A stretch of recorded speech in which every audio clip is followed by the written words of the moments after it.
Hi, this is Crazy Old Sock Lady, Cindy, back for another installment. Today we're doing sock anatomy and we're going to kind of look at the machine and look at a finished sock. So we're going to do the mate to the one we were kind of doing with the toe ups, tips and tricks last week or so ago.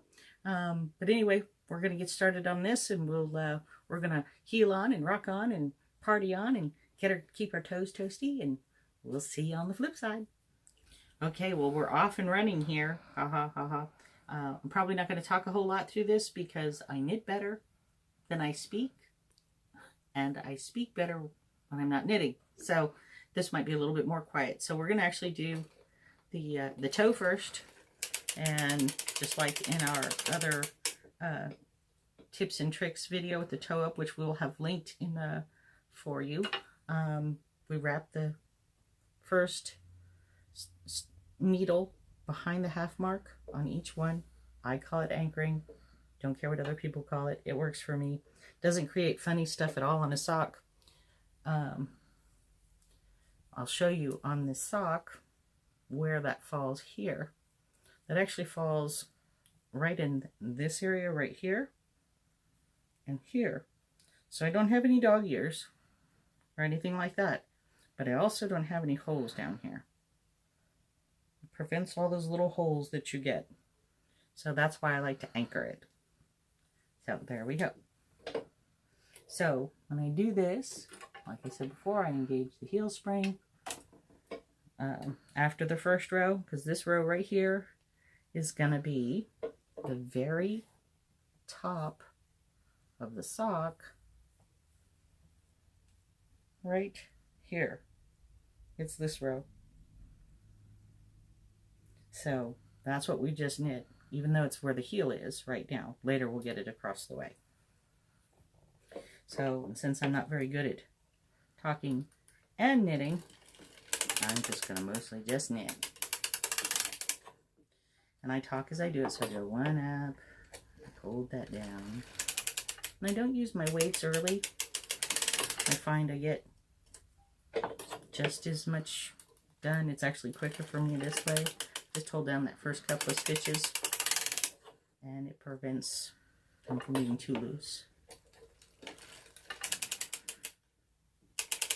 And so on the decrease, I raise one needle per side and then go on around. So right now I'm just going back and forth, and I just kind of push that to hold that stitch down so it stays on the needles. I'll show you what I mean. If we can get the camera lady to scoot in real close and watch what happens when I don't do that. See how that wants to be loose right there?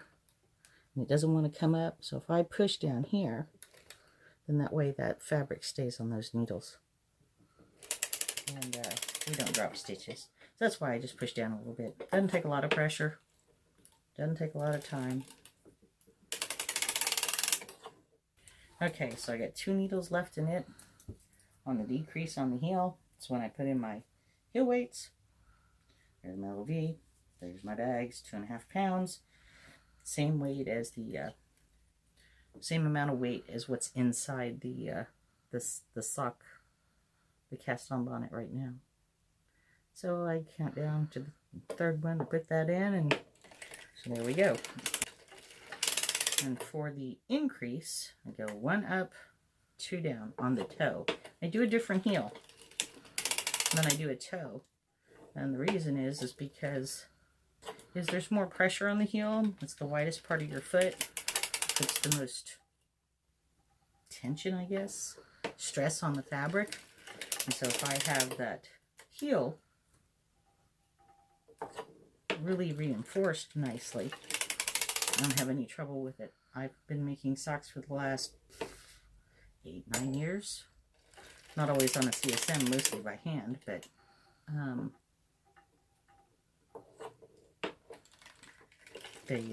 I don't mean by hand like with knitting needles, because I can't do that. So I just use knitting looms. They actually came out really good. Eric Wolf paid me a compliment on them, which I thought that was pretty impressive, because Eric is like the sock guru of all time. So shout out to him. He's the one who started the circular machine knitting group 2.0 on Facebook. and which, by the way, is a great group, and I adore it. Everybody's wonderful and helpful. Yeah. And I think part of the reason why I don't have trouble hanging my toe, like, a lot of people seem to have trouble with that. I don't have trouble, and I think part of the reason I don't have trouble is I'm not getting extra rows, but I get an extra stitch or two by anchoring that when I first start and on the back side of it. So I get a little bit more flexibility, I think, than other methods. And now, is that true for certain? I don't know. But I'm not the sock police, so I'm never going to be the sock police. You find what works well for you, and you do that. Because if it works for you and your socks don't fall apart, and you're happy with them, it's all that matters. One up, two down. One of the things I do at this point here when I come around to catch this, remember that first one we wrapped around the needle? What I want to do before I do a whole lot of anything else, I want to kind of snug all this stuff up real quick. I can reach down here and pull here. I can get this to go where I want to. But what I want to do is to make sure that this one right here, this last stitch, is knits pretty snug, because it can get a little chunky if you don't pull it snug, because it's that loose end. And up, two down. I knit, and you notice I knitted that back stitch. I raise it up, come here, I stop about 5 o'clock, put my needles down, and I always check them when I put them down, make sure they're all open. It becomes second nature. I used to think, gosh, I'm never going to remember to do all these things. And you just, by some funny miracle, you just do. Now, just as a reminder, when you reach in here, if you pull, see how my fabric's moving? If I keep pulling like this, I'm going to pull all the stitches off the needles. So when you do this, because this is a place where you can lose them. But if you pull snugly on that cast on it, comes right out nice and easy. No trouble at all. Now I have this glorious fun mess. It's really not that bad.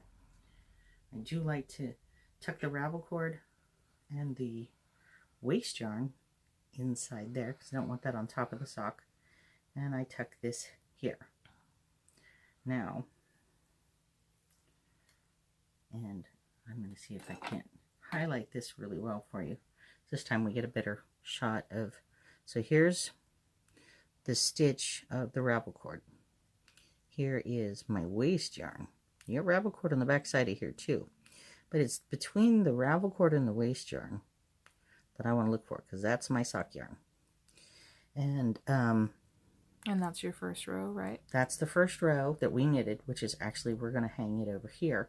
Now, as I said before, when you have empty slots where needles should be, because I do a mock rib, I want to make sure that I don't go forward. So if I'm going this way, I want to make sure that that empty stitch goes backwards. If you go forward, it creates too much tension on the needles.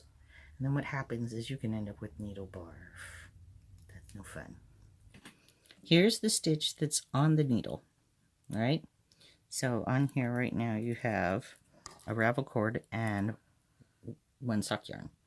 This is the stitch. But because this is the stitch that's behind it, so this stitch typically would be back here. But because I do an extra stitch behind the half mark, what I do with this one is I pick it up. Get down, you turkey. Okay, it's going to be a pain. And I pick it up and I give it a twist and I set it down on that first needle.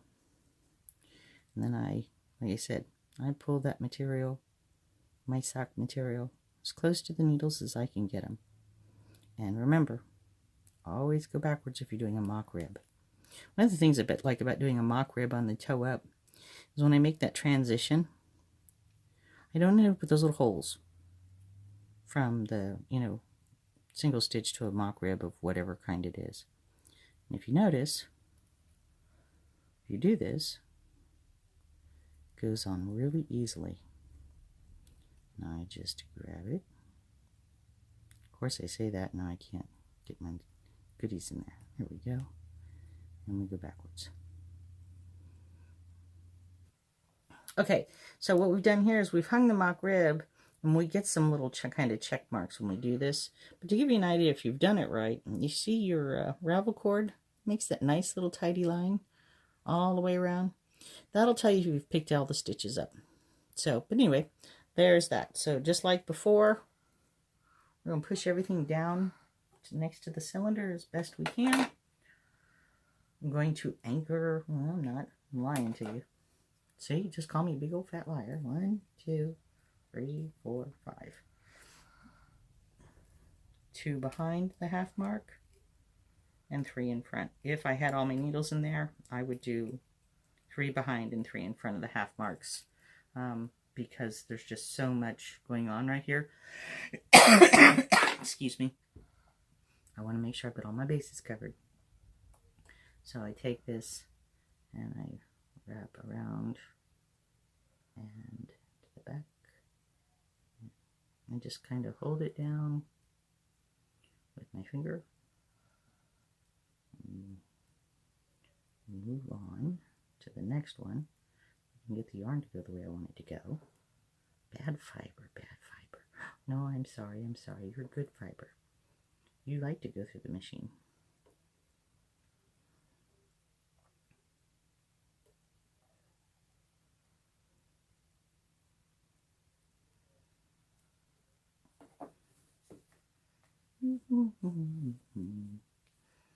And I thought I had my row counter fixed, and it's still not quite right. It's better, but I'm still working out the bugs. So I got the new shorter doohickey. It's right here on the flipper arm. It's actually shorter than what came with the machine. This little section right here works better, but I still got to tweak it just so. Okay, so just like before, I always do this part nice and slow. I watch where my yarn is going, making sure that it's catching every needle.